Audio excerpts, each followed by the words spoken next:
Our story begins in a swampy forest. There we see a yellow slime with an eye, more lost than an onion in a fruit salad. That's because the person or soul inside it remembers that the day before they were reading a manga, and after that they fell asleep. And apparently, that was the farewell to their previous life, because they were reborn like this. And since crying won't help, if slime even cries, the best thing to do is find a way to survive. He even tried to shout and call for someone. Again, I don't even know if slime has a voice, but on second thought it was better to stay quiet, since the swamp doesn't seem like a very friendly place. In the middle of all this, the slime started to realize that it was a slime, but putting that aside, at that moment a system window appeared, answering some questions. First, he wasn't just any slime, he was a decomposer slime, basically a trash eater you could say, and because of that he was suffering from autophagy for not having eaten anything. Of course that made him panic, wondering where he was supposed to find food, but then he remembered that he could decompose things, and since there was nothing nearby except a tree log, he pulled the log inside himself. And for anyone wondering, according to the slime, the log tastes like a soggy biscuit. Not that I've ever eaten a log. Anyway, 15 minutes later, he finally finished eating it. He leveled up twice, and gained a skill point.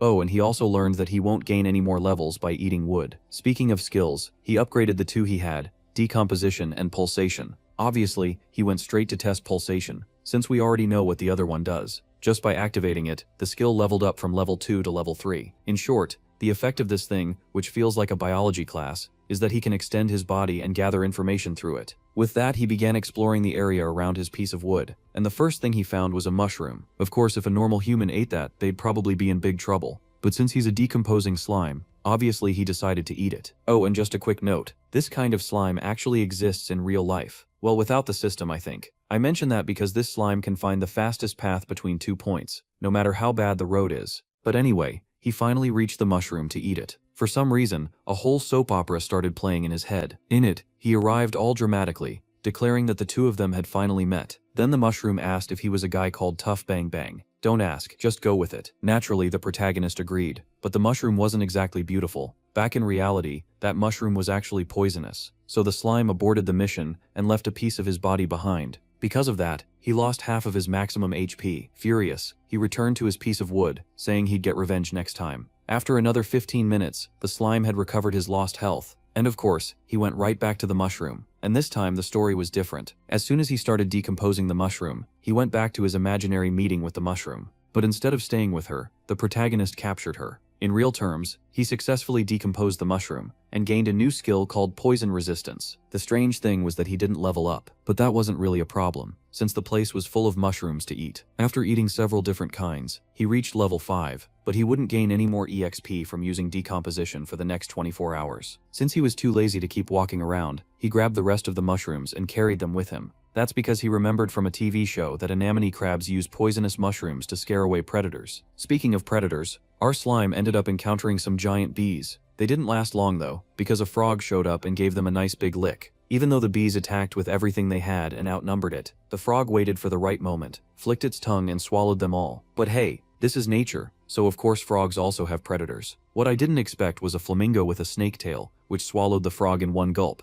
For a moment it looked like our little golden slime was next, but because of the mushrooms, the flamingo flew away, and honestly, just the shockwave from that creature's wings almost killed the slime. Sometime later, back at his piece of wood, the slime realized that he was at the very bottom of the food chain, which is pretty sad, considering he had leveled up 4 times, and was still just a walking yellow blob. Because of that, he even started wondering what the next few days would be like. Deep down, he wished he could be back in his room, and that everything that had happened was just a dream. The next day, our protagonist woke up, still a slime, and taking damage. That scared him so much that he jumped, and even gained a skill because of it. Outside the log, he found a slug throwing acid onto the mushrooms he had collected, and eating them. Obviously, he snapped at the slug, calling it a drooling thief, especially since he was taking damage from the acid it was spitting. The slug started trembling, and our slime realized he might have been a little too harsh, so he let the slug eat one of the mushrooms. After all, both of them were weak creatures that needed food to survive. Because of that, the protagonist started wondering if this was that legendary moment when an eternal friendship begins after a fight, when two characters first meet. He even started daydreaming about the two of them surviving together, becoming adventurers, and maybe even defeating the Demon King. But after that crazy trip,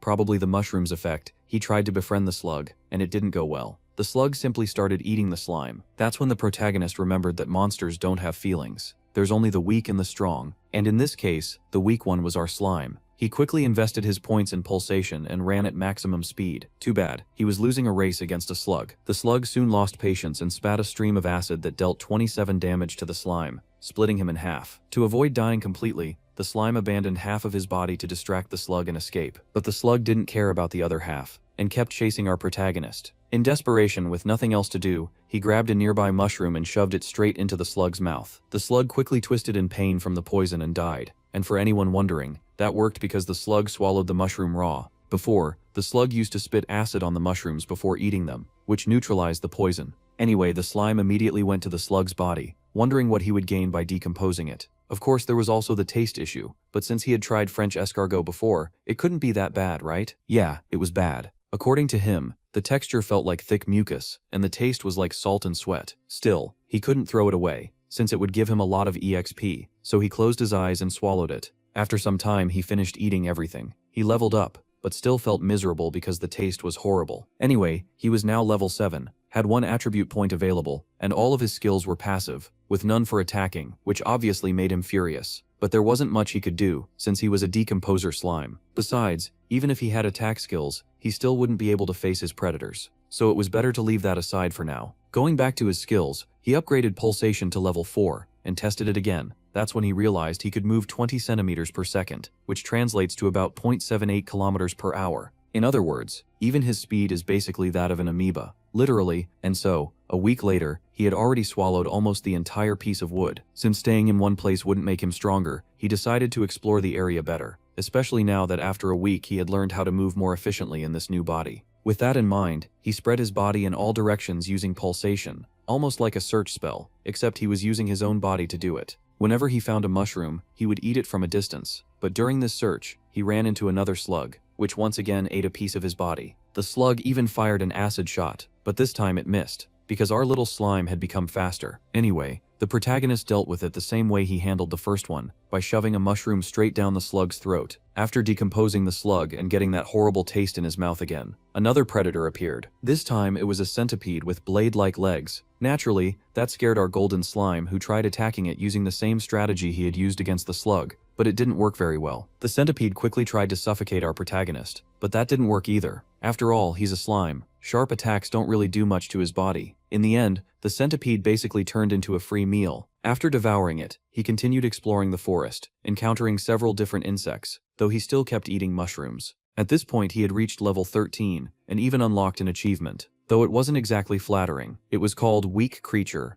Still, a victory is a victory, right? At least it was better than at the beginning. Following that line of thought, he decided to change his diet. Instead of focusing on mushrooms, he would start eating other creatures. If he kept growing little by little like this, eventually his growth might become unstoppable, and maybe he could even conquer the world. Though honestly, I doubt a slime could conquer the world, unless it was Rimuru. Anyway, putting that aside, he eventually found a pool of water. Naturally, he thought about exploring it to grow stronger, but the moment he touched the water, his body started to explode. To summarize, red blood cells swell when placed in fresh water, and since his body was made of something like that, he would literally explode if he touched the water. So the plan to explore the aquatic world had to be postponed. But apparently, the aquatic world decided to come to him. Out of the lake suddenly appeared a giant crab. Of course, our slime immediately started drooling. If slime even has a mouth. Yes, I know, I keep saying this. The slime even tried to get the crab's attention, but the crab didn't seem to care much. Eventually the slime gave up, saying he wouldn't waste time with it, he could just eat mushrooms instead, and he definitely wasn't going into the water after a crab.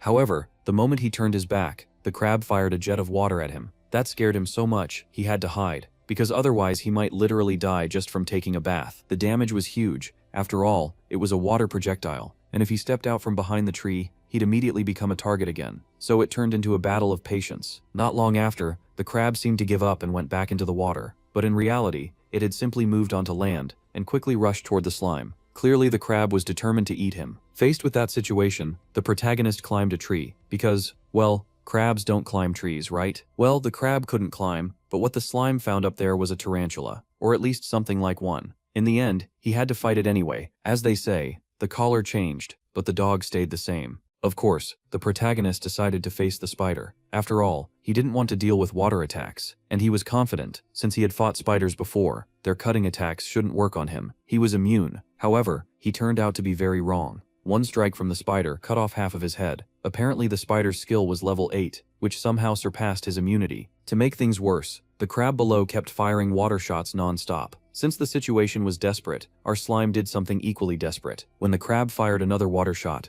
the slime ducked, and the projectile hit the spider instead. The spider lost one of its legs and became absolutely furious. It immediately shifted its focus to the crab, and a full-blown fight broke out. The spider shot webs at the crab, tangling its claw. The crab got just as angry, and when the spider tried to attack, it didn't work. The crab's shell was too tough. Since attacking head-on wasn't working, the spider used all its webbing to completely bind the crab. But the crab fought back. In desperation, it started firing water shots wildly in every direction. Somehow, in the chaos, the spider ended up dying, and one of the shots almost hit our slime too. In the end, the only survivor was the slime, because the crab basically died from exhaustion after firing so many water blasts. The slime approached the body, wondering what he should do. After all, he couldn't pry open the crab's mouth and shove a poisonous mushroom inside. It was far too strong for that. So he tried a different strategy. He attempted to swallow a stone because apparently he had some sort of inventory system. But since his body was too small, the inventory couldn't store the stone. It was completely full of mushrooms. After throwing all the mushrooms out of his body, he finally managed to store the stone. However, he became extremely slow because the stone was heavy. Even so, he climbed the tree with it, then jumped down from above, trying to crush the crab. The crab tried to fire a water shot in response, but water against a falling stone didn't work out very well. In the end, the slime was the only survivor, and even gained a level plus free food since he barely did anything in that fight. Sometime later, the first thing he tasted was the crab, and of course it was a delicacy. After all, until now he had only been eating wood and mushrooms. He was so emotional that he almost wanted to change the genre of the story from isekai slime to gourmet isekai. But putting that aside, now that he was full, it was finally time to test some powers. He tried every possible way to release some kind of ability. After all, if a crab can shoot water, a slime should have something too, right? Though honestly, the system itself already counts as a power, but okay. Our protagonist pushed himself so hard that his body started to crumble, almost like it was turning into gas. He was forcing it way too much. Eventually, he started feeling strange and ended up vomiting a piece of his own body. And surprisingly, that turned into a new skill, acid shot. Naturally, he was thrilled. He finally had an attack ability, but first he wanted to test its limits. In short, he could fire it as many times as he wanted. The problem was that every shot cost him part of his own body, since he was literally spitting himself out. By the end of the test, he was practically reduced to dust. Basically, all of his abilities revolve around the body he has, which is a bit disappointing, because it seems like he won't be using magic. Because of that, if he wants to become strong, he'll need to make his body stronger than ever. Following that thought, he had an idea. If I can grow indefinitely, why don't I just eat my own body? With that in mind, he went to the piece of himself that had been cut off during the fight with the spider, and started eating it. And when he did that, he suddenly received a flood of memories entering his head. If slime even has a head, that is. Actually, my friends, the piece of our little slime's body that had been cut off started decomposing things on its own. Because of that, the main body ended up gaining the experience from the severed piece. And of course, that's extremely overpowered. After all, he could send pieces of his body everywhere, and later just go eat them himself. It's almost like having multiple mouths. However, when he started testing this idea, it turned out it wasn't that simple. Apparently, whether it's the main body or a divided one,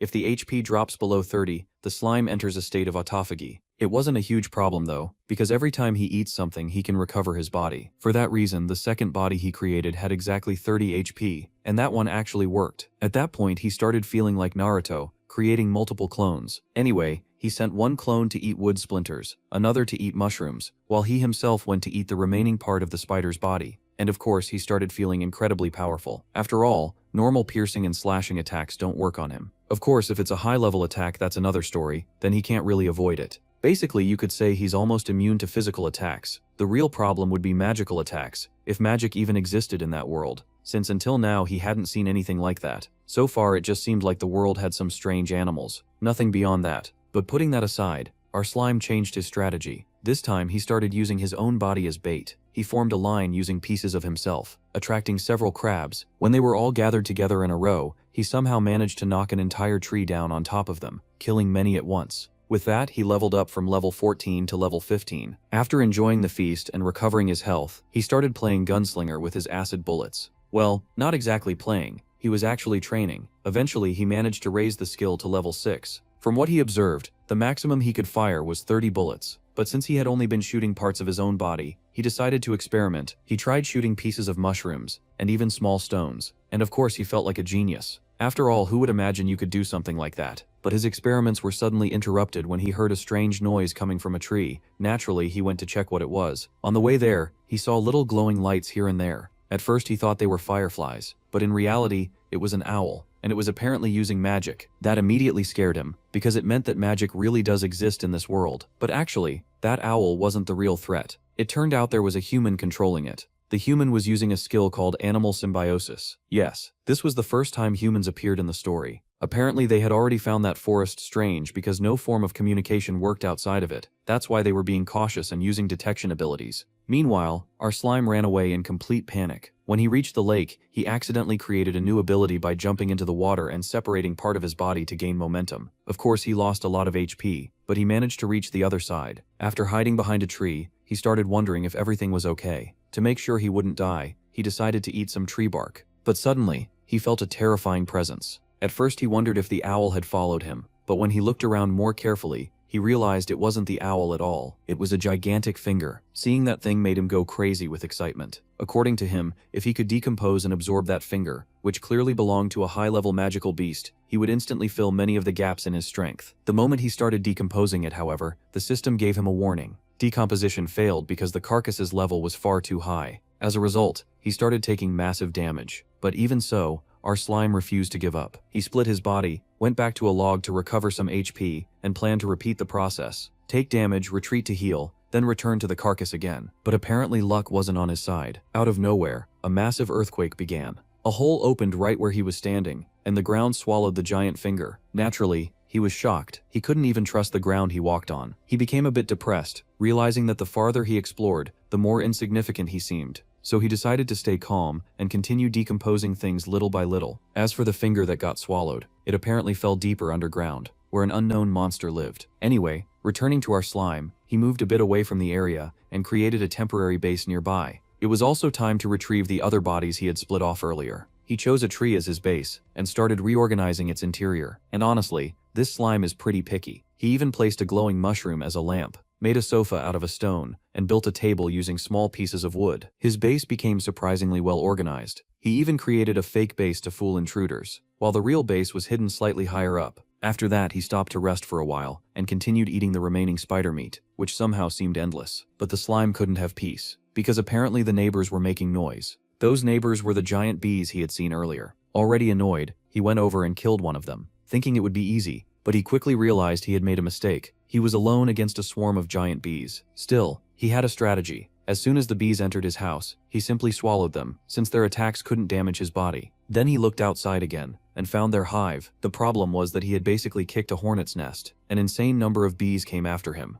At first he tried to stay calm, saying their attacks were ineffective, and technically they were. But he forgot one important thing. A lot of bodies in one place generate heat, and the heat from that swarm of bees was what started damaging him. So in the end, he wasn't dying because of the bees' attacks, he was dying because of the heat. Panicking, he tried to launch himself upward, but he ran straight into a shield made of honey. Clearly, these weren't normal bees. They were organized almost like an army. There were worker bees, guard bees, and even a mage bee. Since it was obvious they weren't there to negotiate, the slime started firing acid shots in every direction, killing many of them. Of course, as we already know, that also damages him. But now, that wasn't a problem, because while he was shooting, he was absorbing life from the tree he was attached to. And the real problem now was the shielded bees, which were managing to defend themselves against the gunshots. While he was shooting, some bees tried to attack him from behind, which didn't work very well, right? Because his body didn't take physical damage. Taking advantage of that chance, he swallowed the 2 bees that tried to attack him, and because of them he gained 4 bee spears, which he quickly incorporated into his attacks, and managed to pierce the shields of those guard bees. Faced with that attack, the mage bee ordered the entire army to retreat, and then she changed her strategy. She started using magic, and not just any magic, but fire magic in the middle of a forest. Maybe a suicidal attack, who knows?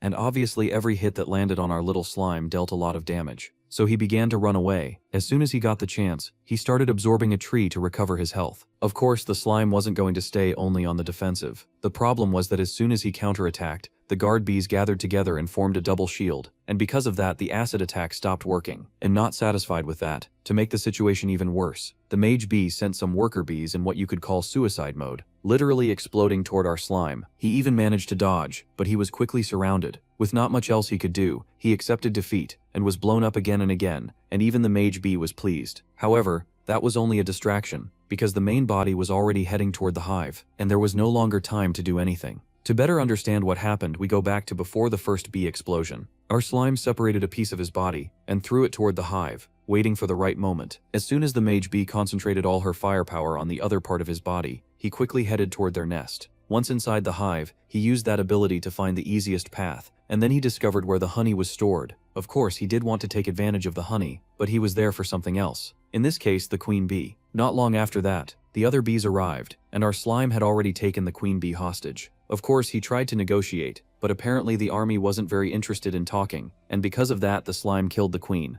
That made the army quickly collapse, because the queen basically controlled everything, which was kind of disappointing, because the slime really wanted to negotiate. But in the end, it seemed that the animals there only followed their instincts. After decomposing the entire hive, our slime reached level 21, and with that, decomposition not only significantly increased his poison resistance, but he also unexpectedly gained a new skill called Central Command, which probably came from the queen bee. But at the moment it didn't make much sense to him, because he had nothing to control. Leaving that aside, he tried to increase his decomposition skill as much as possible, but the system stopped him, saying he couldn't do that. So the only thing he could do was increase his pulse, which was weaker. Another thing, now his inventory was full of honey, which basically meant he had a bunch of healing potions stored inside it. Anyway, looking at the massacre he had caused, he didn't really know how to feel, since until now, his path of survival had been nothing but killing. He felt so troubled that he even started inventing a story in his head. In it, a father crab went out to work and never came back. His family went looking for him, but what they found was no longer the father crab. In short,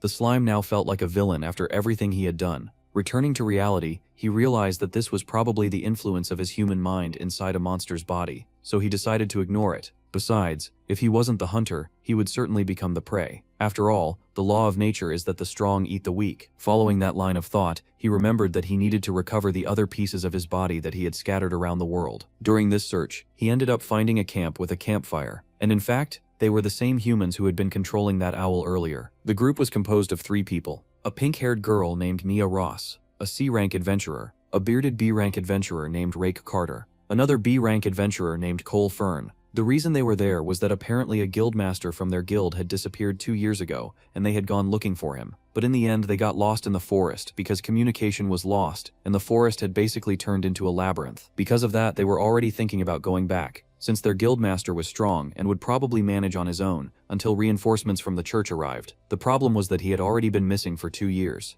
and there were also rumors in the streets that their guild had drawn the church's suspicion. Coincidentally, the guildmaster had only gone there after accepting a mission personally assigned by the Pope. The name of the master of this guild, called No Styles, was Gon, and for anyone wondering, the guild's name came from its motto: no deception, no abuse, no malice. Because the No Styles Guild didn't discriminate by profession, level, or race, they became famous for their generosity and unity, rising quickly to become one of the 8 great guilds. The problem was that because of this rapid growth, some rumors began spreading within the church. Because of that, the guild master declared that he would go to the swamp forest on a mission. However, shortly after that, there was no more news about him. And of course, since the guild had been without a master for 2 years, it quickly started losing more and more members, and gradually lost its former glory. Given that situation, Carter formed that group to try to find the master and restore the glory of the No Styles Guild once again. At that point, Naya started saying that if it weren't for the guild master, she probably would have never become an adventurer. But Fern quickly interrupted her, saying that she had a beast tamer class, so she could easily find another guild if she wanted, which obviously made Naya a bit upset. Meanwhile, our slime was trying to listen to the conversation, because gathering information about the human world was very important. To hear better, he tried to get a little closer. However, Fern quickly identified a monster, and attacked with ice spikes. Obviously it wasn't the slime's main body, but it was still connected to him.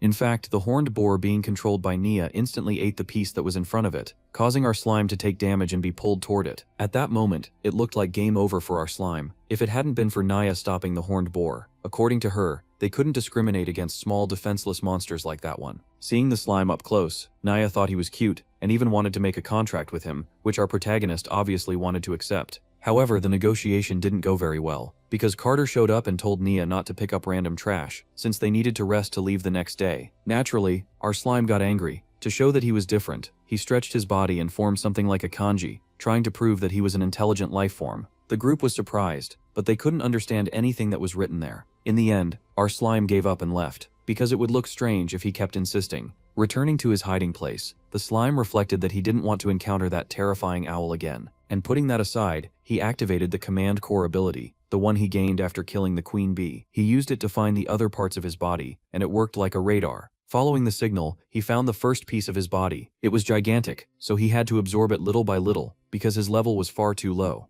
After a while, however, he couldn't find the second piece, because the signal was too weak. Soon he discovered the reason. A slug was eating the slime. Of course, he killed that slug and got very emotional, saying that he would finally save his son. However, the story had a sad ending, because out of absolutely nowhere, a frog appeared and swallowed the slime's son. Naturally, he was furious and declared that he would make the frog pay in blood for killing his son, so he fired an acid shot along with a stone. But it didn't do much, because the frog stopped the attack with its tongue. Seeing that he was at a disadvantage, he jumped into the lake. Even so, the slime didn't give up. He climbed a tree and began attacking from above. The problem was that the frog hid inside the lake. However, it didn't stay down there for long. Frogs are amphibians, so it had to come up to breathe. Taking advantage of that moment, the slime landed a precise attack on the frog's left eye. Of course, taking advantage of the opportunity, the slime climbed to the top of the tree and started shooting from there. This time without stones because his inventory had run out. That didn't work very well either, because the frog swallowed the slime's acid shots. That was a surprise, and the slime was caught off guard and received a tongue attack. Not only that, he also started being swallowed by the frog. Even so, he didn't give up. He held onto the tree with all his strength, broke off a branch, used it like a spear, and pierced the inside of the frog's mouth, managing to kill it. The disappointing part was that the body fell into the lake, meaning the slime wouldn't be able to decompose the frog. But the problems weren't over. Once again, out of nowhere, another predator appeared. It was another frog, but this time a sanctified frog,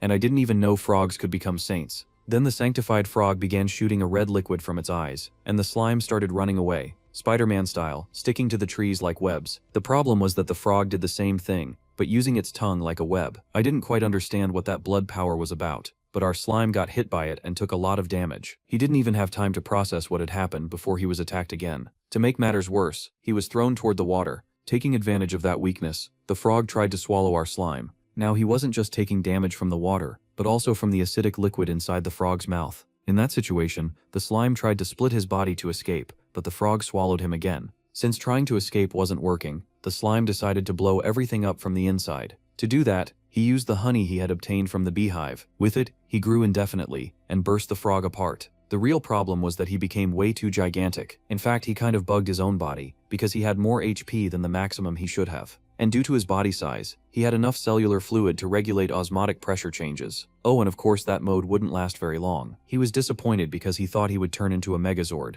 invading cities and destroying everything. But since he couldn't waste time, he decided to act. He ran around the entire lake, trying to decompose all the fish there. However, they were escaping too quickly, so he decided to leave and go to solid ground. And there, my friends, he started devouring everything he saw in front of him. Well, not everything. He left some weasels alone because he said he wouldn't kill something cute, as if it were his last redemption for still having a human soul. During this walk, he came across a squirrel that shot fire, and that one he definitely did not forgive. Meanwhile, somewhere else, a frantic battle was taking place. A crocodile was fighting a walking tree, which was actually a tree being controlled by one of the slime's bodies. The fight was fairly quick. Every time the slime lost his tree body, he simply moved to another tree. With this new body, he trapped the crocodile and burst its eyes, using some strange type of pollen. Unable to see, the big lizard used thermal vision. As a final move, it struck the middle of the slime's body with a powerful tail swipe, defeating him. And after finishing that fight, the crocodile's destroyed eyes began to transform. And it also started turning into that same sanctified monster, just like the frog. But we didn't even get time to see the full transformation,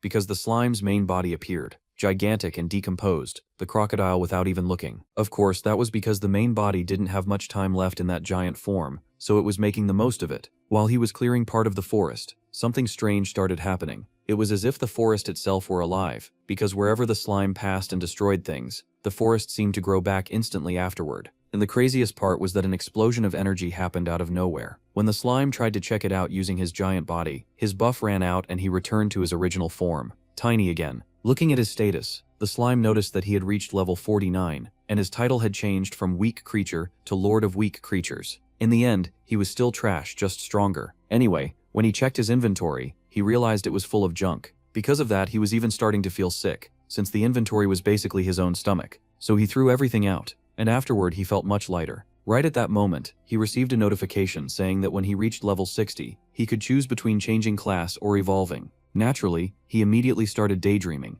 saying that soon he would become a Majin slime, a variant between class change and evolution. That way he would be closer and closer to dominating the world. Seriously, what is this obsession with slimes wanting to conquer the world? Do all slimes have that? But interrupting his thoughts, he heard the sound of bees. And yes, they were mage bees, flying in a certain direction. Out of curiosity, our slime followed them. Not long after, he arrived at a place full of beehives, or rather, something like a community of interconnected hives. At that moment, however, a white flamingo appeared, eating all the bees' eggs. And yes, it was different from the first one the slime encountered, since this one was white, while the other was red. Going back to what was happening there, the bees obviously weren't going to let the flamingo eat their offspring, so they attacked with everything they had, swarming the flamingo until they formed a shell of bees around it. But in the end, that didn't do anything. Since numbers weren't enough, the mage bees joined together and launched a barrage of fire magic at the flamingo. Once again, it came out unharmed, or rather, it swallowed the magic from all the mage bees and turned red. Then that snake-like tail used thermal vision, found the queen inside the hive, and defeated her, causing the entire army to collapse. That showed that this flamingo had some kind of intelligence, but the battle didn't stop there. My people, part of the flamingo suddenly started freezing, and the ones responsible were the trio from earlier. The fight resumed with the flamingo breaking free from the ice and attacking. Carter managed to defend himself from the attack, but his lousy little shield was completely destroyed. And so, once again the flamingo attacked, this time using its snake-like tail. That was when Nia rushed in with her horned boar, saving Carter at the last second. The flamingo, already starting to get furious, released a high-level fire spell, which was actually the combination of all the bees' magic, but unleashed all at once. To defend against that attack, Fern had to use almost all of his mana to create an ice barrier. The problem was that the slime was nearby and almost died indirectly because of it. In the end, Fern managed to defend himself, while the slime just stood there watching with envy, wanting to learn magic, though honestly, I'm not sure it's that advantageous. Right after that, Fern said he wouldn't be able to use high-level magic for a while, since he had just used one to protect them. That showed the magic was powerful, but it had limitations. And since the two men were out of combat, Nia had to find a way to hold the fight. While the flamingo was distracted by the horned boar, Carter activated 100% of his power, leaped into the air, and came down at incredible speed, striking right in the middle of the flamingo's head with an iron mace. Because of that, it seemed like the fight was over, and they started to relax. But that was a mistake. The snake tail attacked Carter's back, injecting venom into him. Fern quickly helped by knocking the tail away, and Carter tried to drink an antidote, but the venom caused petrification. Because of that, Carter's neck was already turning to stone, and the antidote couldn't go down. In the end, Carter became completely petrified. In that situation, both Fern and Nia had no choice but to run away, leaving both Carter's body and the monster behind. During their escape, while drinking a potion, Fern said they had made a mistake by not properly measuring the monster's strength. Now they knew it was at least Lord level. And speaking of the flamingo, it suddenly appeared right in front of them on the path. Nia panicked and asked what they were going to do. Fern tried attacking with ice magic, but it did nothing except irritate the monster. Because of that, it once again summoned that incredibly powerful fire spell. With nothing else left to do, Fern told Nia to run and call the church, while he held the monster back so she could escape. He then used that ice barrier spell again, sealing himself together with the monster. While fleeing desperately, Nia spotted the same owl she had earlier, which relieved her because it meant she could find her way back faster. The problem was that the owl was no longer obeying her commands. Unfortunately, it had been sanctified by that strange power. Meanwhile, in a sealed place, we see Gon, the missing guildmaster. Sadly, he wasn't going to last much longer. He had fought so much that the system was now demanding payment from him, since he had used every possible method to obtain power through it. Then, another gigantic monster appeared, and this one was no ordinary creature. It was the king of the swamp forest, Kedoelawa. He questioned Gon, asking if that was the system responsible for making his guild grow so quickly. He asked that because Gon had been trapped there for 2 years, while the monsters ran experiments on the system to see what it was capable of, and since Gon had helped them, the Forest King asked if he wanted to join them in their great plan of dimensional ascension. Of course, Gon refused. Because of that, the Forest King tried to kill him. It almost worked, but Gon pulled something out of his inventory. It was holy water. He could have used it from the beginning, but he didn't, because he wanted to face the true enemy behind everything. However, since his powers were almost gone, he decided to use it now. And honestly, I don't even know whether to call him stupid or just plain dumb. Another reason he used the holy water only now was because the Forest King had an immortal body. Since holy water attacks the soul, it was theoretically the best weapon he had. But even so, the Forest King didn't die and began regenerating. When his body returned to normal, he entered that same sanctified mode, and Gon explained that it was the power of adaptation. That ability actually came from the finger of the Dragon Emperor, the same one the slime had found earlier. Because of that Dragon Emperor's finger, the Forest King gained a skill called Inviolable, which granted adaptive power. and it turns out that the one who cut off that finger was none other than Gon himself. Back then, he had also used holy water coating his sword with it to manage to cut the dragon, but now that he had used up all his holy water, and hadn't used it before the Forest King gained the adaptation ability, it seemed like a game over for Gon. Soon countless hands emerged from the ground and grabbed him. Gon managed to escape from that pit, but the Forest King had already prepared another attack, and this one was absurdly powerful. Gon tried to face it head-on, but he already had the fatigue status, so it was obvious he would lose. To make things worse, his weapon ended up breaking. With Gon lying on the ground, bleeding and injured, the Forest King began celebrating his victory, since it was clear that Gon was regretting not having used all his abilities earlier. But putting an end to all that drama, the Forest King delivered the final blow using the Imperial Dragon's finger he had absorbed. However, Gon refused to give up, and used a scroll covered with strange writing. The Forest King immediately recognized it as a demon summoning scroll. Apparently it was extremely dangerous because the Forest King started begging for mercy, and even called upon the Pope for help, but the summoned demon crushed the Forest King as if he were nothing. After that, the demon approached Gon and commented that it had been a long time since they last met, the last time being when they fought each other. The demon was so happy to see him again that it even offered its own power to Gon, so he could destroy those evil monsters. Naturally, Gon refused, since it was obvious that it was some kind of trap. Since the job was done, he sent the demon away. In that brief moment of peace, he checked his system window and noticed that he was constantly losing HP, and his mana had already run out. And here comes the twist. Gon was the one who summoned our protagonist. In fact, he tried to connect his system to the slime's system, but of course he didn't know he had summoned a slime. The system replied that the connection wasn't possible because their systems were not linked. Meanwhile, the slime was trying to eat the rest of Carter's body, which had turned to stone. But since it was literally stone, he couldn't eat it. Not wanting to leave empty-handed, he simply took Carter's weapon with him. Following the escape route of the other two, the slime reached the gigantic wall of ice. Being cautious, he sent a piece of his body to check what was happening on the other side. And yes, Fern was already dead, and the flamingo was extremely furious and very hungry. Seeing that, the slime quickly ran away, because he didn't want to be the next item on the menu. Since there was only one body left in the flamingo's mouth, he went after Nia to see if she was still alive. And technically she was, but who knows for how long. Her owl suddenly started attacking her fiercely, using a skill that transformed its beak into a scythe. It stretched its neck and began spinning wildly in every direction. It looked like the end for Nia. She had lost control of her owl, and even her horned boar was trapped between the tree trunks. Just as the owl was about to deliver the final attack, Nia out of pure desperation used mind control, allowing her to enter the owl's mental world. And inside, everything seemed normal, at least until she saw a very beautiful angel asking her to come closer. The strange thing was that the other side of the angel was actually a demon. Faced with that bizarre sight, she returned to the real world, and the owl did too. The problem was that she came back right as an attack hit her square in the face.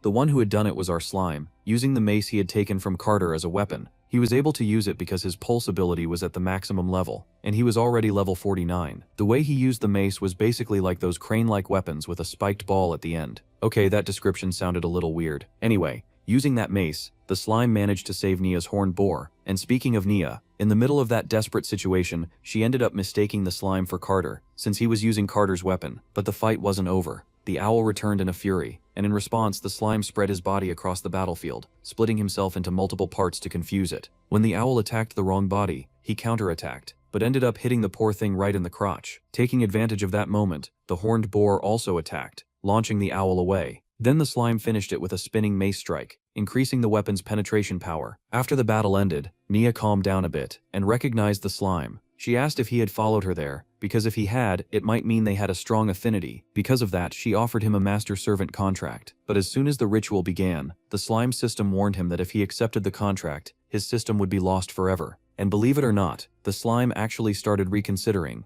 In fact, he started daydreaming again, thinking that if he accepted, he wouldn't be alone anymore. They would constantly compete together. Maybe he could even fuse with her and turn into armor for her. Or maybe he would evolve into something amazing, defeat the Demon King alongside her, and end up marrying her and living happily ever after. Yeah, his imagination really went way too far. But just as he was about to accept the contract, his nice little fantasy ended in a very tragic way, because Nia literally lost her head. The one responsible was the owl, or rather the person inside the owl. Furious, the horned boar tried to attack the owl, but it didn't work very well. A de-evolution spell was cast on it, which for some reason turned the boar into something like a lizard or tadpole. Then, from inside the owl, a human head appeared. It was the Blue Hat Guildmaster, named Merlin. He was also one of the 7 holy knights of the church. He had managed to reach that place because the Forest King had died, which opened the prison that had been holding Gon. Merlin had come to eliminate Gon before he could recover his powers. Using the owl's body, Merlin flew away, while the slime watched everything in shock and trauma. He even wondered whether the flamingo from earlier had also been controlled by someone. But when he looked to the side and saw his supposed master dead, even though the contract had never been completed, the slime became furious and swore he would avenge her, even if he wasn't strong enough yet.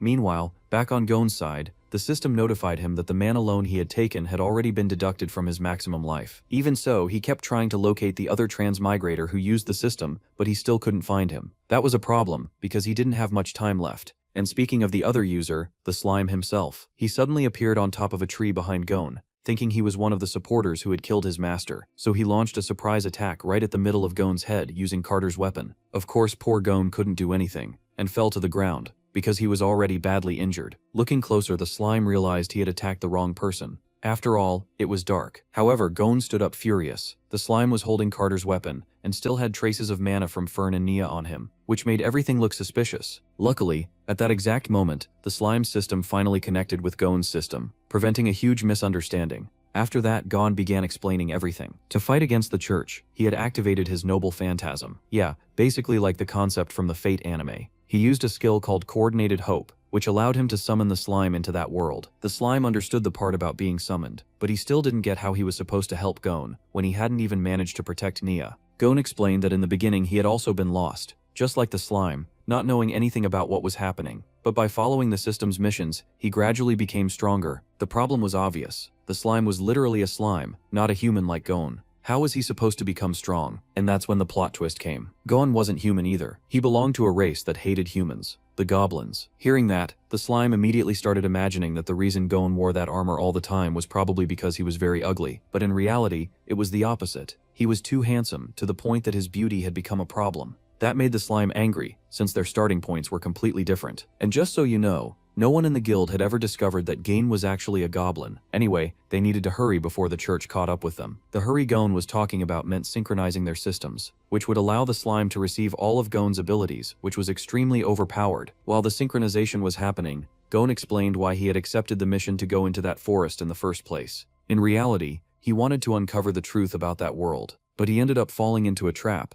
and had to use every trump card he had against the church. Of course, the church was also forced to use all of their own cards in response, and little slime couldn't understand anything, because things were happening way too fast. What did the church have to do with it? The Pope? Gon quickly explained that the church in that world wanted to sacrifice all living beings in order to open a portal to a higher dimension. Of course, little slime asked how they were planning to do that. For some reason, out of nowhere, Gon started telling the story of how he ended up there. He was born in an abandoned mine, where he started at the lowest rank among the goblins, and was constantly starving. Then when he turned 5 years old, he defeated all the goblins inside the mine. That was when the system awakened, and his soul recognized that he was a transmigrator, and that in his previous life he had been a human. Because of that, he tried to save the human women who were being held captive for reproduction, and tried to take them somewhere else. The problem was that they had suffered so much that they had all become addicted to the night game. Fortunately, according to Gon, he had a racial skill called dual cultivation. Hearing this, Little Slime immediately asked if his ability had a literal effect, just like Little Slime's own ability, which is decomposition. Gon agreed, saying that his ability was very exhausting, but whenever he used it with other adventurers, he would increase both his level and his profession by 1. After using his racial ability over and over again, he finally built a solid foundation for his future powers. Of course, Little Slime got annoyed because it sounded more like Gon was showing off than actually telling a story. The problem was that this beautiful story was interrupted by Merlin, who suddenly appeared using his magic, cutting through everything and everyone. Right after that, he felt disappointed for having killed Gon too early, but obviously, Gon didn't die that quickly. However, if things kept going like this, he definitely would, because the system was warning him that he had already reached his absolute limit. So Gon told the system to shut up. Seeing this, Merlin asked if by any chance, if he entered Gon's body, he could obtain that system for himself as well. While the two of them were talking back and forth, Little Slime launched an attack of acid mixed with stones, which obviously wasn't going to work. In fact, if the goal was to irritate the opponent, it worked perfectly. However, because of that brief moment of Merlin's distraction, Gon took the opportunity to attack. Unfortunately, Merlin was prepared and trapped Gon inside a cube of fire, but that didn't completely stop him. He broke the fire cube, grabbed Merlin's head, and said that if he was going to die to some bastard from the church, he would at least take one of them down with him. the system said he only had 1 HP left, and his skill Last Stand was still active. It lasted 1 minute, and during that time, regardless of any damage received, his HP would remain at 1, and Merlin orders Gon to release him immediately, asking if she knew the price of using that magic. The system then displays the effect of the skill. The user's HP would be reset to 0, and when that happened, the host would die. But Gon says that it didn't matter to her. Right after that, she activates Final Pact, and Gon feels very sorry about it, since they had just met and now she had to say goodbye, but there was no other way, as it was her last resort. If they didn't destroy Merlin, none of them would survive. She then entrusts the mission of saving the world to the slime, and tells him to never trust the church. The slime, crying, begs her not to do it. He says he was still waiting for her to carry him, and if someone as powerful as her couldn't defeat Merlin, how could she expect a pile of mud like him to win? But Gon tells him to believe in himself. Maybe the reason he had been summoned to this world was to serve as the means to bring her here. Then a great light shines everywhere, and soon after it disappears, leaving only a few traces behind. Merlin then appears, cursing Gon for what she had done. He says the mission had become a total failure. 5 of the candles of life, that were supposed to connect to the chaotic universe and prepare for ascension, had been extinguished all at once. Everything would have gone according to plan if it weren't for the slime. But the slime immediately attacks Merlin, saying he was just talking nonsense. He declares that he will inherit Gon's will, and together with the resentment he holds toward that girl from before, he will settle the score with him. He also reveals that he had left a clone behind as an escape route, in case something happened, allowing him to transfer his consciousness to it. Meanwhile, Merlin was trying to wipe the slime off his face, wondering if he was some kind of monster left behind by Gon. He quickly charges toward him, saying that he would make him feel his wrath in place of that bastard Gon. He casts abyss magic, atavistic lightning, but nothing happens to the slime, leaving even him confused. Merlin is also confused, unable to understand why the spell had no effect. He wonders if it's because his soul had suffered severe damage and his magical power had been reduced. Even so, he charges forward again, refusing to accept that the strongest mage in the kingdom could lose to a weak monster like him. The slime thinks that Merlin was almost killed by Gon, so he didn't know about his trick yet. He plans to use that gap in information to catch him by surprise. But suddenly, another monster intercepts the attack and strikes Merlin, sending him crashing straight into a rock. Merlin becomes furious again, since he can't seem to do anything. He declares that when he returns, he will reduce this filthy swamp to ruins. But suddenly, the monster that attacked him casts a fire spell and hits him directly. Even the slime is surprised, and he simply watches as the monster then devours Merlin. Soon after, a strong glow appears around the creature, and the slime wonders if that was an evolution. The monster had grown even larger, and some white parts had appeared on its body, making it look much stronger. But instead of attacking the slime, the monster simply flew away into the distance. Shortly afterward, the system screen appeared. Skill transfer was at 37%, and communication had been interrupted, preventing the acquisition of super magic, 4-dimensional enhancement, elemental resistance, martial arts talent, advanced mystic arts, and super Hihuan. However, the system showed that he had successfully obtained forging, large map encyclopedia, cooking skill, and medical knowledge. The slime said he realized it might have been better to remain just a small idle slime. Even though he had gained so much, he didn't feel happy. Still, he picked up the armor lying on the ground and told himself he couldn't get discouraged. He needed to recover and continue Gon's legacy. Otherwise, when the Vatican truly sacrificed the lives of everyone in this world, no one would be spared. He thought that even though he didn't have a body, he might still be able to control the armor. He began trying to walk but said it was difficult. If he focused too much on the right side, he couldn't move the left. He also couldn't control the lower part of the body, and eventually he just fell over. In the end, he left the armor and said he would keep it for now. It would be better to hide since he didn't know if the Vatican might send someone. He swallowed the entire armor into his stomach and decided to quickly return to his tree. He said that so many things had happened in just one night that he felt overwhelmed. He decided to organize all the information he had obtained. The system was loading the data, and once it reached 100%, several locations in the world appeared. Valfenda Mountain, the polar ice mantles, the wasteland mine, the royal capital, and the swamp forest. The slime was surprised that this world had so many places. He was currently in the swamp forest. The system also explained that the royal capital had installed several teleportation points in different locations, allowing people to travel quickly. The portals were managed by the church, and adventurers could request access to them through the church in order to travel in search of adventures. However, half of the resources obtained by adventurers had to be handed over to the papacy as a customs tax. He wondered if entering a portal might allow him to go directly to the capital. He felt relieved that the path was clear, but before leaving, he needed to become even stronger. Right now, the only thing he had that could be considered an advantage was a damaged set of high-level equipment, and that girl's body. He wondered if he should just let her go, since no matter how much he preserved it, it might be better to simply let it rot slowly. Then he remembered her again. He said that from now on, even if he was the only one left, he alone would destroy the evil church. The system then showed that he had leveled up from 49 to 50, gained 0.8 skill enhancement points, and obtained the skill Domination. He then combined the skills Domination Technique and Central Command, resulting in the skill Parasitic Domination 4. As dawn arrived, the scene shifted to a frog. The frog used its danger sense ability and managed to dodge the slime's attack that almost hit it directly. However, it didn't help, because the slime attacked from multiple angles at the same time, and the frog soon died. The slime apologized, but said he had to use the frog's body to test his ability. The system then displayed the description of the skill Parasitism, which allowed him to invade the target's body by inserting his own biological neural will, covering and replacing the original consciousness. Meanwhile, Domination would turn the target into a puppet corpse. The slime said that after accessing Gon's system knowledge encyclopedia, the information in his own system had become much more detailed, making the abilities easier to understand. Shortly afterward, he vomited something into the dead frog's mouth and activated his parasite ability inside it,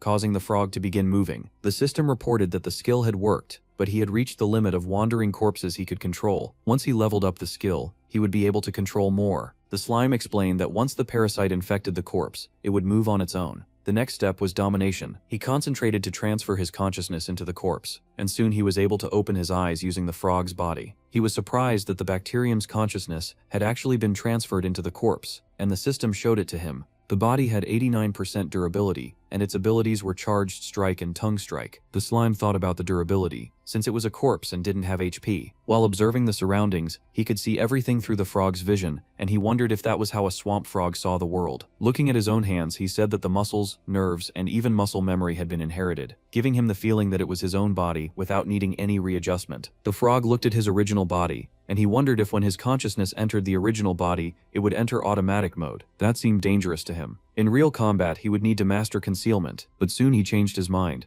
deciding to leave that aside for now and simply test the new body. He became excited. The frog noticed an insect flying, and quickly used its tongue, hitting it perfectly. He found it interesting, and decided to try again. He ran off searching for other insects or smaller creatures until he found a snail, and moved toward it. But suddenly he was disconnected from the body without realizing it. Seeing that, he realized the maximum distance was 30 meters, meaning he couldn't move too far away from the host body. But the frog quickly stood up again, surprising the slime, and started jumping all over the place. At that moment, he realized the body had entered automatic domination mode. The main body worked like a signal transmission station. When actively controlling it, if the distance from the main body became too large, the signal would be lost due to his weakness. However, when the parasite puppet got close to the main body, it would switch to automatic mode and act according to the instincts of its previous life. But when he saw the frog fail all its attempts to attack the snail, he realized the automatic mode wasn't very intelligent. He decided to stop the test and used storage on the frog. Then he reflected that if he defeated that bird from earlier, he could also parasitize its corpse.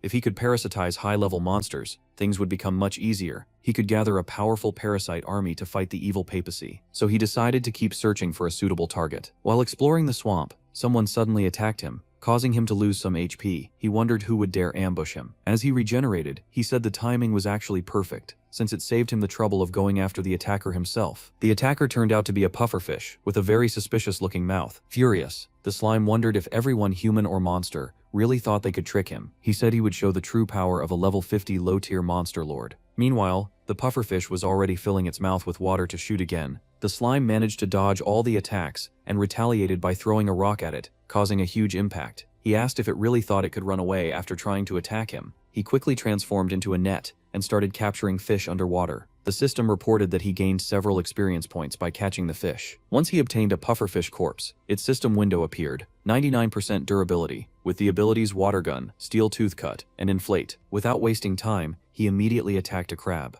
The crab struggled, but the slime said it wouldn't be easy to shake him off. He began entering inside the shell and quickly parasitized and dominated the monster, gaining another corpse for his collection. Its durability was 99%, and its abilities were Water Gun, Foam, and Claws. The scene quickly shifted to bees in combat. Using Swarm Summoning, the slime advanced using the frog to counterattack, striking all the bees at once and even spinning its tongue around to grab even more of them. The slime started gaining a lot of XP, but as he began swallowing them, he noticed the bees preparing a fireball toward him. He quickly switched his consciousness to another monster and began controlling the crab. The crab and the bees launched attacks simultaneously from both sides, but the system reported that the crab's body water had been depleted, meaning it could no longer use Water Gun. As soon as the crab fell, the bees attacked even more intensely, causing a huge explosion in the swamp, right where the frog and the crab had been. The bees thought it was over, but suddenly one of them was hit by a surprise attack and died instantly. The slime was pleased that the surprise attack using the pufferfish had worked. The bees tried to attack him again, but he switched consciousness once more and launched himself directly into the hive where they were. The bees used a triple wax barrier to defend themselves, but the slime easily broke through it. He thought he had only been testing his teamwork, and then used a plasma cannon. He began rooting through the hive from the outside to the inside until he found the queen bee, and immediately parasitized her. While parasitizing the queen, he thought that if everything went well, this would become his first army. While he controlled the queen bee, the queen indirectly controlled the other bees. The queen had 99% durability, and her ability was hive mind. He began using the skill, ordering the bees to rise, but he became confused when nothing happened. Then he realized that if the queen died, the entire colony would perish. Because of that, he concluded that using a parasitized queen to control the hive wasn't a viable method, so he decided to replace her with a more useful bee. He selected a level 1 mage bee, whose abilities were magic gathering and levitation. Shortly afterward, back at the tree, the slime gathered his entire squad of corpses. He named the frog Frog G. The crab he named Kanisuke, since it was another crab, but had larger claws. The pufferfish he simply called Piggy. Then he wondered where the master bee was, since he had clearly just parasitized it. But when he looked at the frog, he realized where the bee was, inside the frog's mouth. The slime immediately punched the frog hard in the face. The first rule was not to eat a team member. The bee's durability had dropped to 70%, and the slime tried to comfort her, saying that everything was fine. Anyway, the slime said that the structure was quite complete. Now, the crab was the tank, the pufferfish was the shooter, even holding a cigarette in its mouth. The bee was the mage, and the frog was the assassin of the group. The slime himself was the commander-in-chief, the strongest assistant. All of them were prepared for the battle against that bird. The giant monster tried to strike the bee master, and the slime ordered the crab to use its shell defense. When the attack landed, the crab managed to defend itself, but its shell was worn down and its health dropped significantly. Still, the slime told it not to worry because he had a solution, and he began healing the crab. The slime then said it was the mage and the shooter's chance, telling them to attack with all their strength. The two launched a joint attack against the monster, dealing considerable damage. The slime said the monster had very thick fur, and the bee and the pufferfish could only hold it back for a short time, so he ordered the frog to attack. The frog used the art of assassination, striking the monster in the eye and weakening it. The slime said that now was not the time for flattery, and ordered everyone to attack at the same time. Then all of his subordinates charged directly at the monster, and in his imagination, the monster had already been defeated. Returning to the present, he said that now was no time to delay any longer, and the real practice would begin. The scene shifted to outside the swamp, where a level 9 jumping rat was quickly killed by a level 21 stone cat. But the cat didn't last long either, since an insect drained all of its blood, a level 35 swamp mosquito. When the mosquito flew away toward the water to lay its eggs for the fish, it was electrocuted by another creature that killed it instantly, a level 44 electric catfish. The slime was surprised, saying that after that snake bird, he was seeing something like this again. The catfish soon evolved into a level 52 thunder catfish, leaving flashes of lightning wherever it passed. The slime found all of this incredible. It seemed that monsters were evolving very frequently now. He decided to check the world's background information, and looked through the regional records. The ecological classification of the area was level S, and it was one of the regions with the greatest variety of monsters. A large number of high-level monsters had once lived there, and evolution was a common phenomenon. The classifications ranged from weak creatures to medium-sized creatures, advanced creatures, and even king-level creatures. The target of the battle had been the regional king Catuella, a monster that mobilized all high-level monsters and the vast majority of mid-level monsters in the area to besiege the target. Gone. The result was that the monsters were completely annihilated, and the ecosystem suffered massive damage. Since the battle had ended, the ecosystem had entered a recovery phase. It was explained that the land would continuously accumulate magical energy, providing a power source for ecological restoration. The ecosystem was gradually being rebuilt, and the monsters had begun their evolutionary process. The system reported that the surviving mid-level monsters had become the greatest beneficiaries of this magical enrichment, something related to ecological survival bias. In an environment without competition, they would complete the initial accumulation of resources and use it as an opportunity to gain priority access to evolution. One of them was a level 89 feathered serpent dragon, and another was the level 52 thunder catfish that the slime had just seen. The system said that luck could also allow low-level monsters to rise again, and the outcome would be difficult to predict. The only certainty was that the food chain of this land was about to undergo a complete reorganization. All monsters had already stepped onto that staircase, all striving to ascend and compete for the title of the true new king. The slime was surprised that the encyclopedia was now complete. He realized that the database Gon had given him was extremely useful. He wondered whether his puppet monsters could actually evolve, and noted that the electricity-generating fish was only one level below him. He also wondered why the catfish seemed stronger than him. Once again, the system explained that level was not an absolute measure of strength, since many other factors influenced it, such as species, racial traits, and abilities, or magic acquired later. Even a level 100 rat could easily become a snack for a dragon hatchling. The slime noticed that the thunder catfish was fighting now, and wanted to check it out. Watching the battle up close, he saw that it was between a crocodile and the thunder catfish. The crocodile was level 60, and it easily obliterated the catfish with its teeth. However, by the end of the fight, neither of them survived. The catfish had been split in half, and the crocodile had been burned. The slime said parasitizing them would not be an option, but when he went down, he was quickly electrocuted, losing many HP points. He even commented that he had to use 115 honey potions to heal himself. When he tried to ingest the catfish, the system informed him that he was suffering from nutritional overload. He had 50,000 HP worth of energy inside him, while he could only withstand 4,000 HP, and the duration would only be 1 hour. The system activated Decompose, allowing him to gain many experience points by ingesting items, even granting him a lightning-resistant skill. But in any case, he wanted to hurry up and finish everything quickly. Shortly afterwards, still in the swamp, he rolled around demolishing trees. He said crossing the pass like that was very fun, and his experience points were skyrocketing. Then he noticed something. On the other side, there was a mangrove forest, far more lush than where he was, and it likely had even stronger monsters. He decided to take a look, but as soon as he tried to cross the river, several level 19 piranhas began attacking him at the same time. He was losing about 40 HP per second, and the total HP loss had already exceeded 1,000 points. He tried using his devouring ability to eat the piranhas and recover HP, but he realized he gained 80 HP while losing 100, which was not a good trade. On top of that, his movements in the water were far more restricted, and they were consuming more blood than he could replenish. The system explained that monsters are more dangerous when they live in groups, like the difference between a single wasp and an entire hive. Overfeeding would also cause him to grow to an enormous size, making him an easy target for other monsters. While being devoured, the slime did not want to listen to the system's explanation. He quickly ejected himself from the main body, losing 20,000 HP in the process. He wondered if he could replenish the consumed energy by eating honey again.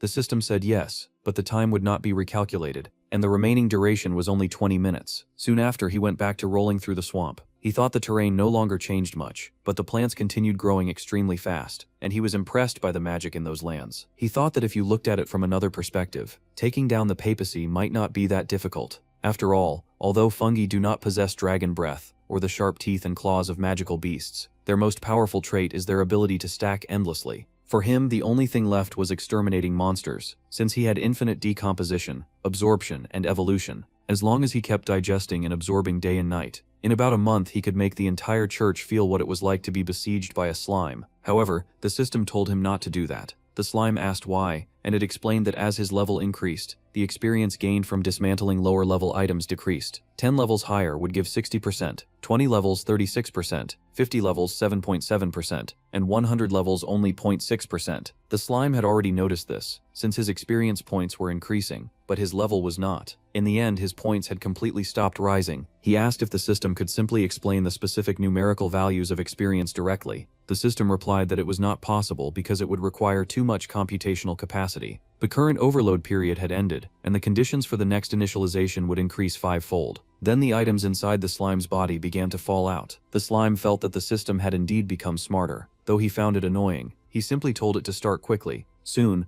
all the items began to be expelled, from skeletons to entire monsters. The slime said that to improve, he needed to find stronger monsters now. When the sun was setting, he noticed the tide was going down. As he walked, he wondered what kinds of monsters he might encounter. He was actually bothered by the mud, since it was